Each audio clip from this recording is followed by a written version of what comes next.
Hey, how's it going? Stephen here from understandingaudio.com with something that I really think is going to help your workflow. Top-down mixing is by far one of the easiest and quickest ways to make big wins for your mix. It was a real game changer for me, and it means you use a lot less plugins, save on processing power, and generally mix a lot quicker. If you're not familiar with top-down mixing, it means taking a broad stroke approach to your mix, adding processing to your stereo bus first, then your instrument buses, and moving down to the individual elements in your mix. In my opinion, it's the best approach to take because it gets you results fast. But I've noticed one problem with how the concept is used. Most people will set up their sessions like this. They'll have all their individual elements and instruments first, then generally effects, instrument buses, references if they use them, and the stereo bus at the bottom. In the mix window, it looks like this. Now for me, if you're starting with the mix bus first, shouldn't that be right at the top rather than the bottom? It's called top-down mixing rather than bottom-up mixing. If I was going around telling you to use bottom-up mixing, I'd think I'd get some funny looks. If you use the mix window, you'll notice that the stereo bus is on the far right, which means that you'll have to start on the right and move backwards towards the left. That's counterintuitive for a lot of us as we read from left to right. If in your native language you read from right to left, then it might make sense to do things this way, but otherwise I'd suggest using the left to right approach. So here's how I set my sessions up. The most important part of my sessions are my references, the rough mix from the client, and then any specific references that they've given me.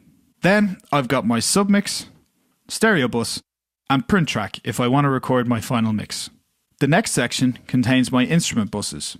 I generally like to keep these to 4 or 5, and this is a concept that I've borrowed from Michael Brower via Dave Pensado. Following that, I have my effects tracks, and they're directly below the all effects bus for convenience. Then I move on to the individual elements in the mix. If this mix had vocals, they'd be here. Then we move on to drums, bass, down to the various instrument groups, and incidental effects at the bottom. Now I'm moving from the most important parts of the mix at the top down to the least important at the bottom. That's top-down mixing for me. In the mix window, we're now moving intuitively from left to right in order of importance.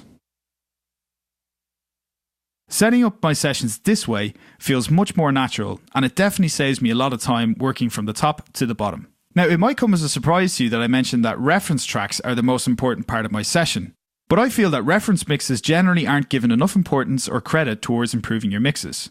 And if you like the simple approach I've taken in this video to streamline top-down mixing, you'll love the free guide I've put together for you.